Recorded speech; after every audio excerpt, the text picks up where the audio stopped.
NBHM exam एक बहुत महत्वपूर्ण एग्जाम है। एनबीएचएम एग्जाम को उत्तीर्ण करने के बाद आपको सारे रिसर्च इंस्टीट्यूट में इंटरव्यू देने का मौका मिलता है। आईआईटीज में और रिसर्च इंस्टीट्यूट एचआरआई, आईएमएससी, आईआईएससी बैंगलोर और सीएमआई में भी आपका रिटर्न एग्जाम होता है अगर आप एनबीएचएम उत्तीर्ण कर लेते हैं। ठीक है, लगभग सभी रिसर्च संस्थानों में। ठीक है। मैं आपकी वीडियोस तो 2022 से ही देखता था। एनबीएचएम, टीआईएफआर, इनके क्वेश्चंस पेपर जब सॉल्व करना स्टार्ट किया तो जब क्वेश्चंस नहीं बनते थे और फिर मैंने हाँ आपके मतलब सॉल्यूशंस देखे थे, हाँ जो आप सॉल्यूशन करवाते थे, तब मतलब मैंने मेंबरशिप ज्वाइन करी थी। सॉल्यूशंस आपके साथ मतलब ऐसे रहते कि ऐसा नहीं लगता कि ये सोल्यूशन बनेगा नहीं, आप बिल्कुल बेसिक्स से करवाते हो। जब मैंने ज्वाइन किया तो मैंने बहुत सी नई चीजें सीखी, जैसे काउंटर एग्जाम्पल्स के बारे में कैसे सोचना। वो तो सर बहुत मतलब अलग ही लगा। वो बहुत अच्छा। अच्छी टेक्निक थी। जैसे आप बताते थे कि काउंटर एग्जाम्पल्स के बारे में हम कैसे सोच सकते, कहाँ से स्टार्ट करना चाहिए, और किसी भी क्वेश्चन को अप्रोच कैसे करना, मतलब पहले उसके बारे में सोचो कि इसमें क्या क्या लग सकता है और फिर धीरे धीरे ट्राई करो। सर अगर मतलब और पहले से ज्वाइन करता तो शायद और जल्दी क्वालिफाई कर पाता। मतलब आप बहुत बेसिक से सिखाते हो और एडवांस तक लेके जाते हो। मतलब ऐसे बहुत से क्वेश्चंस है जिसमें आप मतलब एक से ज्यादा टॉपिक्स को कनेक्ट कर। मॉक इंटरव्यू सर, एक तो उससे सर कॉन्फिडेंस भी डेवलप होता है और साथ में मतलब ये भी पता चलता है कि क्वेश्चंस का क्या लेवल रहेगा वहां पे, मतलब क्या क्या पूछ सकते। मतलब पहले मुझे ऐसा लगता था कि वहां पे थ्योरम्स का प्रूफ पूछेंगे, मतलब ये नहीं था पता कि क्या पूछते हैं वहां पे। बट मॉक इंटरव्यू से एक आइडिया लग जाता कि हमें कैसी तैयारी करनी चाहिए और क्या प्रिपेयर करना चाहिए। मुझे जैसे कभी भी किसी क्वेश्चन में प्रॉब्लम होती थी तो मैं सीधा आपको मतलब मैसेज करता था। आप मतलब 5 या 10 मिनट में हमेशा रिप्लाई करके हमेशा आंसर कर दिया करते थे। बहुत सारे विद्यार्थी ये प्रश्न भी पूछते हैं कि एनबीएचएम के लिए क्या कितना आना चाहिए हमको, इंटरव्यू क्वालिफाई करना है तो रिटर्न क्वालिफाई करना है। यही होता है इंटरव्यू में, जब भी आप कुछ यूज करते हैं तो फिर वो आपसे बोलते हैं why, and then you have to prove it, right. And यही खो देते हैं स्टूडेंट नेट जेआरएफ की तैयारी करते हुए। अलग से सर पढ़ाई नहीं करनी पड़ती, जो आप मतलब क्लास में सब पढ़ाते हो हर चीज, मतलब अगर कोई थ्योरम यूज करवाते हो तो उसका प्रूफ भी देते हो। तो ऐसा नहीं होता कि क्लास के बाद बुक खोलने की जरूरत पड़े या फिर कुछ रीड करने की जरूरत पड़े अलग से। क्लासेस में तो सर बहुत मजा आता था और मतलब ऐसा नहीं था कि कुछ पूछ नहीं सकते, आप हमेशा टाइम देते थे कि अगर किसी को कुछ पूछना हो तो पूछ लो। सर रिटर्न के लिए ना सर, हम्म। आपने सर एक क्लास में कहा था कि 15 क्वेश्चन करके आना, मेरी गारंटी रहेगी। तो मतलब मुझे लग रहा था कि अब 15 ही करके आऊंगा। आज के सत्र में मेरे साथ मयंक चौरसिया हैं जिन्होंने एनबीएचएम की परीक्षा को उत्तीर्ण किया है और एनबीएचएम का इंटरव्यू भी उत्तीर्ण किया है, तो उनके पास एनबीएचएम की स्कॉलरशिप है। एनबीएचएम एग्जाम एक बहुत महत्वपूर्ण एग्जाम है। एनबीएचएम एग्जाम को उत्तीर्ण करने के बाद आपको सारे रिसर्च इंस्टीट्यूट में इंटरव्यू देने का मौका मिलता है। आईआईटीज में और रिसर्च इंस्टीट्यूट एचआरआई, आईएमएससी, आईआईएससी बैंगलोर और सीएमआई में भी आपका रिटर्न एग्जाम होता है अगर आप एनबीएचएम उत्तीर्ण कर लेते हैं। ठीक है, लगभग सभी रिसर्च संस्थानों में। ठीक है, जिनके टीएफआर को छोड़कर, क्योंकि टीएफआर का तो अपना एक रिटर्न होता है, लेकिन एनबीएचएम की परीक्षा इसलिए भी महत्वपूर्ण है क्योंकि अगर आप उत्तीर्ण करते हैं तो आपकी स्कॉलरशिप तो आपको मिलती है और साथ ही आपका जो कंटीजेंसी ग्रांट होता है वो भी ज्यादा होता है। ठीक है, और एनबीएचएम अगर आप उत्तीर्ण है तो आपको बहुत सारी जगह पर ज्यादा प्रीफर किया जाएगा, आप ये देखेंगे इंटरव्यूज में। इंटरव्यूज देने के बाद चलिए आज मयंक से जानेंगे उन्होंने एनबीएचएम की परीक्षा को कैसे उत्तीर्ण किया और उनका मैथमेटिक्स में कैसा अनुभव रहा, एनबीएचएम के बारे में सब कुछ। ओके, तो मयंक सबसे पहले आप अपने विषय में बताइए, आपका एमएससी और एकेडमिक बैकग्राउंड वगैरह। सर मेरी जो स्टडीज है वो सर यहीं पे एमपी में छतरपुर से ही हुई है। अच्छा। एंड एमएससी भी यहीं से महाराजा कॉलेज से की है। ओके। ओके, तो आपने ये नेट जेआरएफ की परीक्षा भी उत्तीर्ण तो की है ना? Yes sir. Okay, gate? Gate अभी तक दिया ही नहीं सर। ओके, दिया ही नहीं है। तो एनबीएचएम की परीक्षा के बारे में आपको कब पता चला, पहले ये बताओ, और कैसे पता चला? सर जब मतलब मैं नेट के लिए प्रिपेयर कर रहा था तो हाँ तब हाँ। मैंने सुना था एनबीएचएम के बारे में। मतलब एक सर थे, उन्होंने बताया था कि आईएमएससी में जाने के लिए जो नेट है वो मतलब उतना यूजफुल नहीं है, उसके लिए एनबीएचएम देना पड़ता। तो तब पहली बार सुना था एनबीएचएम के बारे में। अच्छा।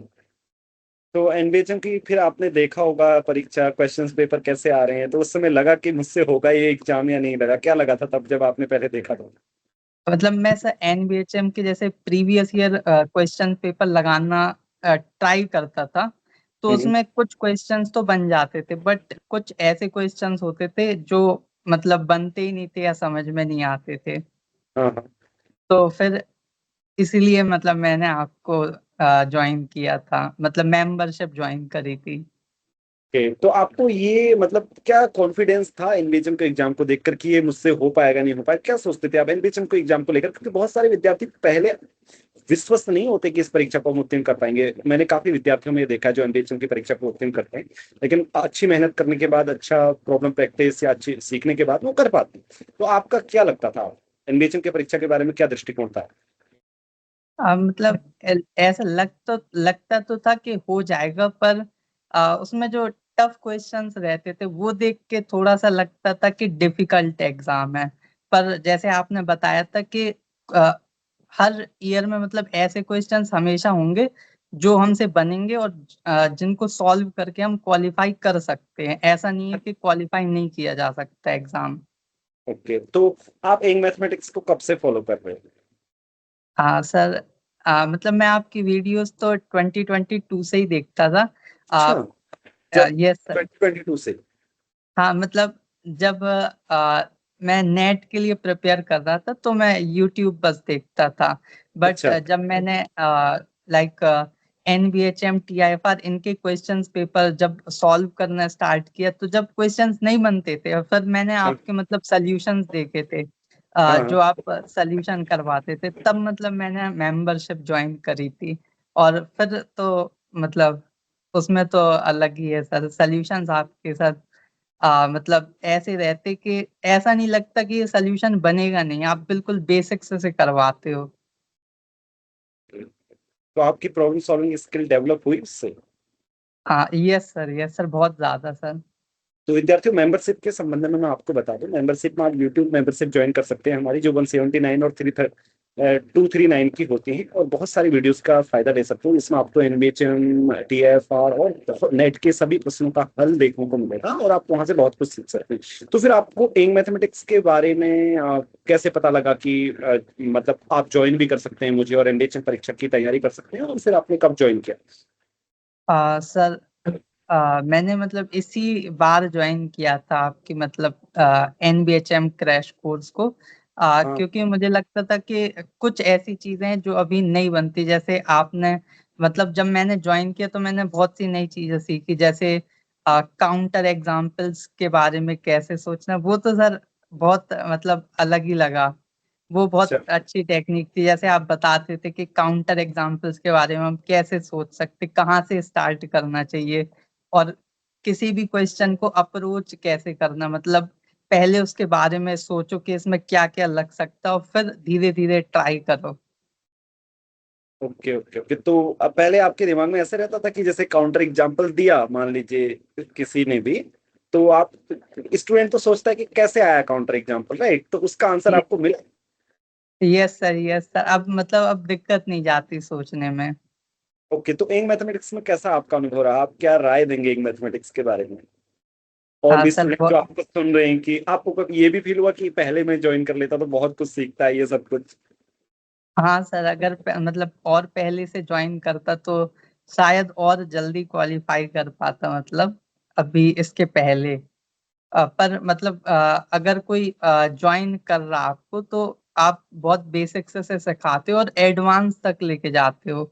मतलब ऐसे बहुत से क्वेश्चंस है जिसमें आप मतलब एक से ज्यादा टॉपिक्स को कनेक्ट करते, जैसे लीनियर अलजेब्रा, एनालिसिस। ऐसे क्वेश्चंस को करने में मतलब बहुत मजा आता था जब आप करवाते थे क्लास में। ओके, और तुमने इंटरव्यू की प्रिपरेशन यहाँ पे की, एमबीएचएम के इंटरव्यू की, और तो वो जो आपने प्रिपरेशन की, मॉक इंटरव्यूज भी आपके हुए, तो कितना हेल्पफुल हुआ? आप अभी कहाँ कहाँ पर इंटरव्यू दिए उसके बाद? क्योंकि पीएचडी के लिए भी आपने इंटरव्यूज दिए होंगे। तो मैं जैसे आपसे कहता था कि आप एक तैयारी करो यहाँ पर, वो सभी के लिए होगा। जैसे आप एनबीएचएम के लिए कर रहे थे भले ही, लेकिन मैं तो ऐसे कराता हूँ कि वो सभी के लिए आपका। तो वो आपको हेल्पफुल हुआ जब आप आईआईटीज में गए या आईसर्स में गए, कहीं पर भी? यस सर, मतलब मॉक इंटरव्यू सर एक तो उससे सर कॉन्फिडेंस भी डेवलप होता है और साथ में मतलब ये भी पता चलता है कि क्वेश्चंस का क्या लेवल रहेगा वहां पे, मतलब क्या क्या पूछ सकते।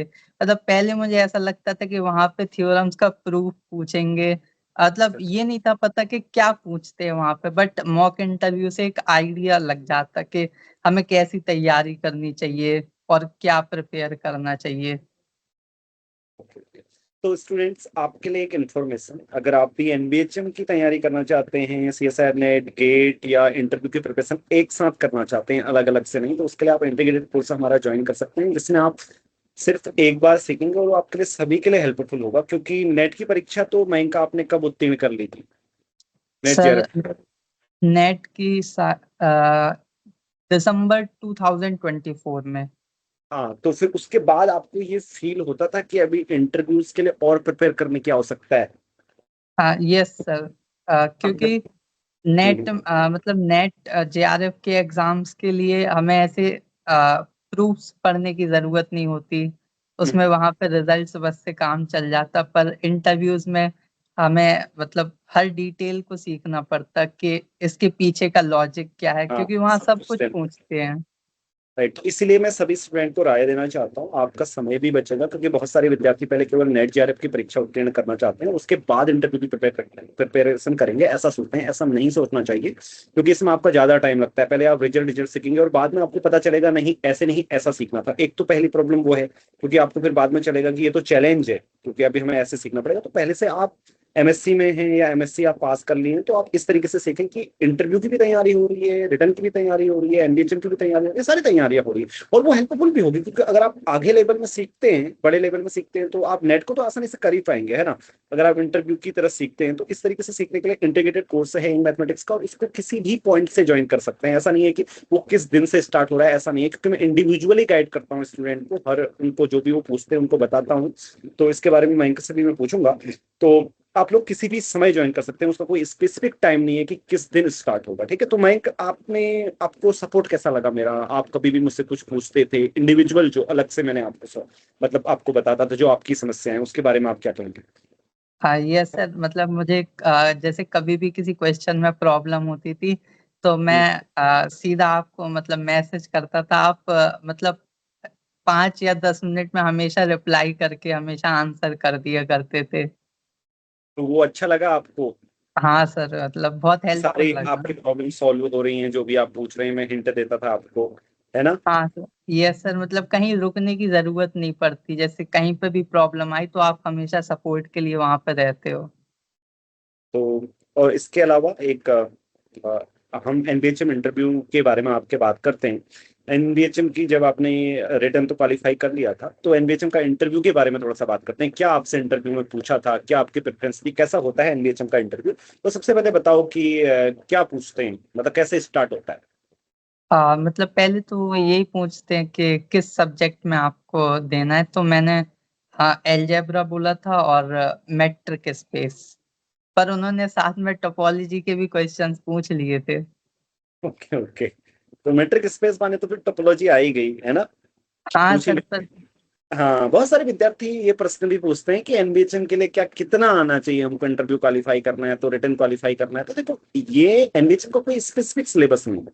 आपने एमएससी अच्छी तरीके से की होनी चाहिए, आपको सब कुछ आना चाहिए, जैसे जो बेसिक सब्जेक्ट हैं, area analysis, linear algebra, abstract algebra, complex analysis, और इसके अतिरिक्त कुछ अप्लाइड के पार्ट और जनरल मैथमेटिक्स जो होती है, क्योंकि वो आप एमएससी में नहीं पढ़ेंगे। परम्यूटेशन, कॉम्बिनेशन वगैरह पढ़ भी सकते हैं डिस्क्रीट मैथमेटिक्स में, बट बहुत सारे विद्यार्थी ऐसे होंगे जो नहीं भी पढ़ सकते हैं। तो इसके लिए आपको जनरल मैथमेटिक्स भी बहुत अच्छी तरीके से आनी चाहिए, ठीक है।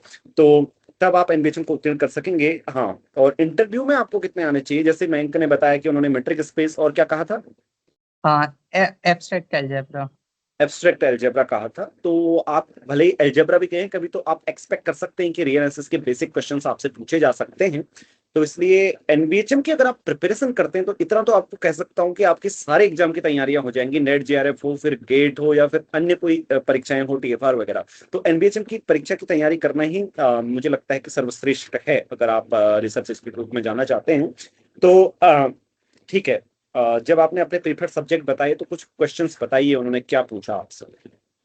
पहला तो उनका क्वेश्चन था कि अगर किसी ग्रुप के लिए जो ऑट जी ग्रुप है, मतलब group of automorphisms on G, अगर ये साइक्लिक है, so what can you say about the group G? Okay. So ये जब मैं मतलब आंसर कर रहा था तो उसमें एक जगह यूज किया था जी मॉड्यूलो जेड जी साइक्लिक है तो जी अबेलियन होता, तो इसका भी प्रूफ पूछा था उन्होंने। यही होता है इंटरव्यू में, जब भी आप कुछ यूज करते हैं तो फिर वो आपसे पूछते हैं why, and then you have to prove it, right. And यही खो देते हैं स्टूडेंट नेट जेआरएफ की तैयारी करते वक्त, क्योंकि वो तो ये याद रखते हैं कि G modulo Z is abelian if and only if, sorry, is cyclic if and only G is abelian, but they don't want to know about the region of that, and these things और ask in the interview. वो आपसे पूछेंगे कि क्यों हुआ, कैसे हुआ, सारी चीज का लॉजिक पूछेंगे, है ना। कई बार बहुत सारी परीक्षा बहुत ऐसे लगभग विद्यार्थियों का रहता है, मैं देखता हूँ नेट की जो तैयारी करते हैं वो लगभग ऐसा करते हैं, जो जितने भी विद्यार्थी मेरे पास आते हैं, सभी नहीं, क्योंकि पहले से भी बहुत अच्छी तरह से सीख सकते हैं विद्यार्थी, लेकिन अगर भी आप भी ऐसा कर रहे हैं तो नेट से आपने अभी नेट की प्रिपरेशन नहीं की है बच्चों, तो आप अप्रोच अपनी बदल लें, और जो जिन्होंने नेट की तैयारी कर ली है तो फिर उन्हें तो ऐसे सीखना पड़ेगा, उसके लिए इंटरव्यू कोर्स भी है मैथमेटिक्स में, तो आप वो ज्वाइन कर सकते हैं। तो ये पूछने के बाद फिर क्या हुआ मैं। फिर उन्होंने मतलब इसका कन्वर्स पूछा था कि अगर जी अबेलियन है, so what can you say about the aut G? तो ओके। मतलब मैं थोड़ा सा वहां पे मतलब नर्वस था। एक एग्जांपल पता था, हाँ जैसे हाँ। K4 लेने पर जो ऑट जी होता वो नॉन अबेलियन होता, राइट। पर वो दिमाग में नहीं आ रहा था उस टाइम पे। अच्छा। तो फिर उन्होंने ऐसे कहा था कि जैसे उन्होंने हमसे मुझसे पूछा था कि automorphism of ZP cross ZP इसके बारे में बताओ। ओ सो राइट। हाँ, तो मतलब मैं थोड़ा सा गलत डायरेक्शन में जा रहा था, तो फिर उन्होंने कहा कि ये किसी स्ट्रक्चर की तरह नहीं लगता ओवर ZP। So okay. फिर वहां वहां से मतलब इनवर्टेबल लीनियर ट्रांसफॉर्मेशन की हेल्प से मतलब मैंने राइट। आंसर कर दिया जनरल था। लीनियर ग्रुप हो जाएगा over Z P, right. Yes sir, yes वो सर। तो नॉन एपिलियन होता है इन जनरल, आई मीन। तो अच्छा, और उसके बाद फिर।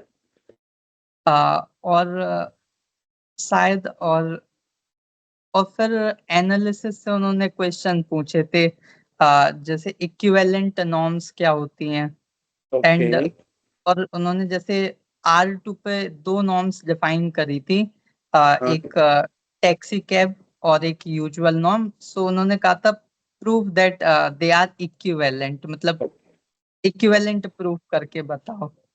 अच्छा।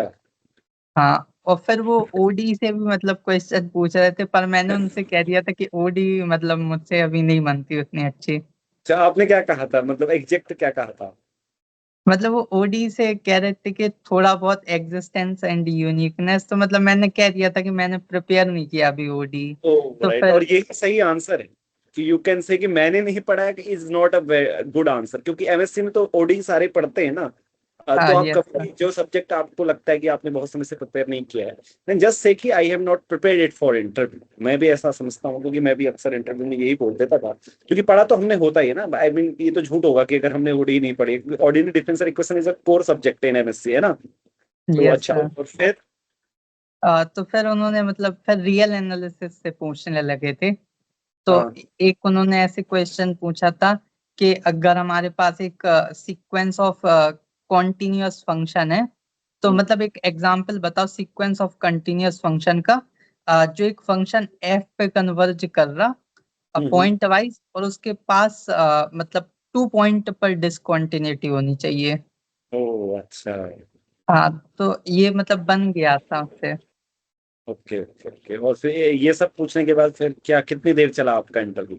सर मेरा इंटरव्यू ऑलमोस्ट 2 आवर्स चला था सर।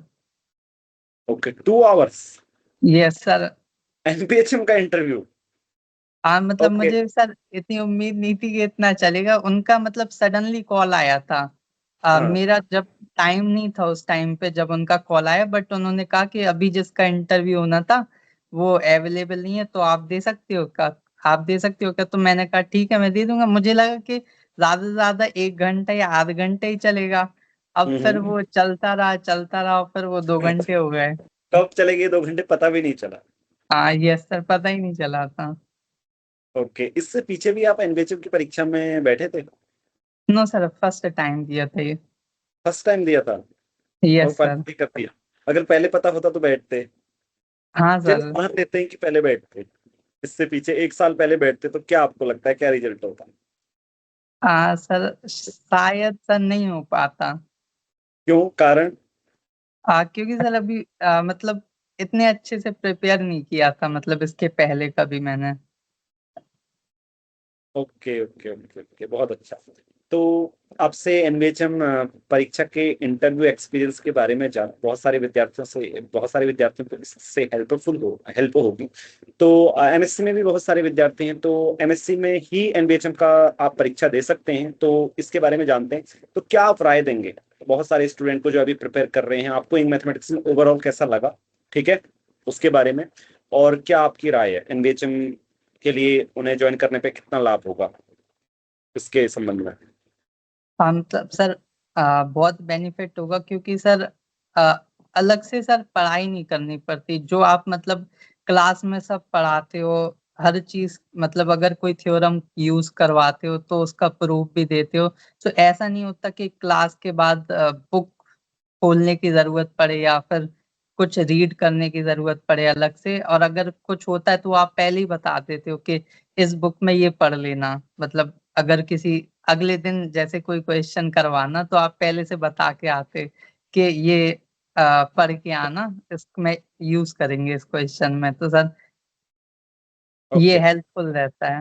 ओके, दूसरा एक प्रश्न और है, आपको इंटरेक्टिव क्लासेस अच्छी लगी? मतलब जो इंटरेक्शन था, आपके पास पूछने का पूरा अवसर था, आप कुछ भी पूछ सकते हैं, क्वेश्चंस वगैरह, ये सब आपको अच्छा लगा? आप ऐसे हाँ क्वेश्चन ये पूछते थे? सर मैंने पूछा तो नहीं सर, मतलब मैं अलग से पूछ रहा था आपको सर क्लास अच्छा के बाद टेलीग्राम पे सर। अच्छा।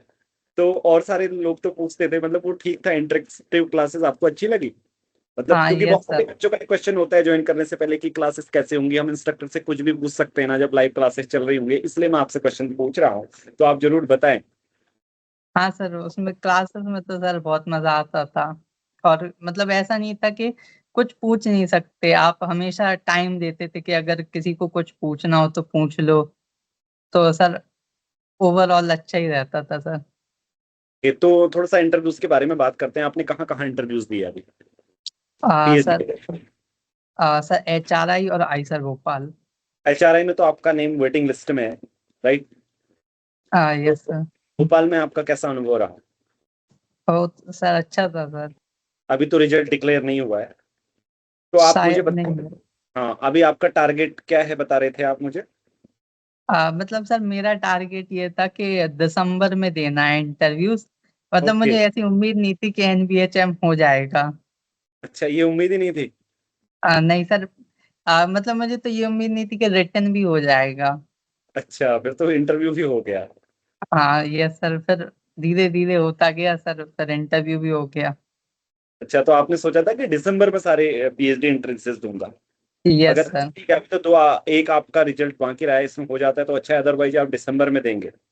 हाँ यस सर। दिसंबर में ज्यादा प्लेसेस पे दीजिएगा। Yes sir yes.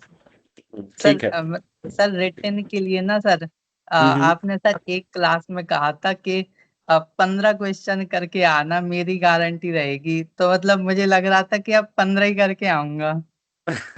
NBHM return की बात है? यस सर यस सर, आपने एक क्लास में कहा था कि सिर्फ 15 करके आ जाना, मेरी गारंटी होगी हो जाएगा। क्वालिफाई हो जाएगा, तो आप 15 ही करके आए थे क्या? नहीं सर, मतलब मेरा टारगेट था कि अब अच्छा 15 बॉटम लाइन है, 15 के ऊपर कर अच्छा अगर अच्छा। हो जाए तो ठीक है, ओ वरना राइट। 15 तो करनी है। हाँ, क्योंकि एनबीएचएम की परीक्षा ही ऐसी होती है, उसकी कट ऑफ जाती है 50 मार्क्स, और 15 क्वेश्चन में 50 से 60, मतलब 60-70 मार्क्स आ जाते हैं, और तुम्हारे मार्क्स से भी ज्यादा थे एनबीएचएम में। कितने थे? यस सर, 60 थे सर। 60? Yes sir. 69 बता रहे थे, तो वो 60 थे? सर उस टाइम पे मतलब मैंने शायद गलत काउंट कर लिया था, और एक क्वेश्चन मतलब मैंने गलत काउंट कर लिया था, तो वो माइनस हो गया उसके। अच्छा, 60 भी काफी ज्यादा मार्क्स हैं, क्योंकि कट ऑफ गई थी 48 गई थी या 50? यस सर, 48 थी सर। नहीं, 50 गई थी आई थिंक, क्योंकि 49 पे अच्छा बहुत सारे हाँ, यस स्टूडेंट्स सर यस जो सर, बता रहे 50। थे मुझे नहीं हुआ करके। यस सर, 50 थी 50 थी। बच्चों एनबीएचएम की परीक्षा कठिन तो है, पर अगर आप प्रिपेयर नहीं करेंगे सही से तो आपको कठिन लगेगी, अदरवाइज नहीं लगेगी। क्योंकि जैसे आप बोल रहे हो कि मयंक ने कहा कि 15 क्वेश्चन एटलीस्ट मैं करूंगा, ऐसा मैंने सोचा था। और मैं आपसे भी कहता हूँ, अगर आप 15 क्वेश्चन सही से करेंगे एनबीएचएम की परीक्षा में, बशर्ते कि उसी तरीके का उसका स्तर हो जैसे पिछले वर्षों में रहा है, क्योंकि हो सकता है कि उसके स्तर में परिवर्तन हो और वो सरल हो जाए, फिर आप सोचे 15 प्रश्न हल करने के बाद भी हमारा हो जाएगा, ऐसा नहीं है। क्योंकि आप भी करेंगे लेकिन और व्यक्ति भी फिर 15 प्रश्न हल कर सकेंगे, वो व्यक्तियों पर भी निर्भर करता है जो एनबीएचएम की परीक्षा में बैठ रहे हैं। इसलिए लगभग जैसा स्तर पिछले वर्षों में रहा है उसी प्रकार का स्तर रहने पर अगर आप 15 क्वेश्चन लगभग एग्जाम में कर पाते हैं तो आप क्वालिफाई हो ही सकेंगे, क्योंकि आपके अंक बन जाते हैं 60 या 50 के आसपास, और उसी में उसका कट ऑफ रहता है, हमने ये देखा था। तो बहुत अच्छा लगा आपसे एनबीएचएम परीक्षा और इंटरव्यू का एक्सपीरियंस जानकर, और इसके लिए आपको धन्यवाद कि आपने आमंत्रण स्वीकार किया और अपने एक्सपीरियंस को साझा भी किया। तो इसके अतिरिक्त भी मुझे लगता है सभी बिंदुओं पर इसके अतिरिक्त आप अगर कुछ कहना चाहते हैं तो कह सकते हैं। मुझे तो लगता है मैंने सारे बिंदुओं पर आपसे प्रश्न कर लिए हैं। तो कुछ और है जो शेष है? कोई नहीं भी सर टॉपिक आप, किसी के भी बारे में या क्लास के संबंध में या कुछ भी। नहीं सर वैसे तो सभी पे हो गया वैसे तो। ठीक है, अब हम मिलेंगे जब आपका इंटरव्यू क्वालिफाई होगा।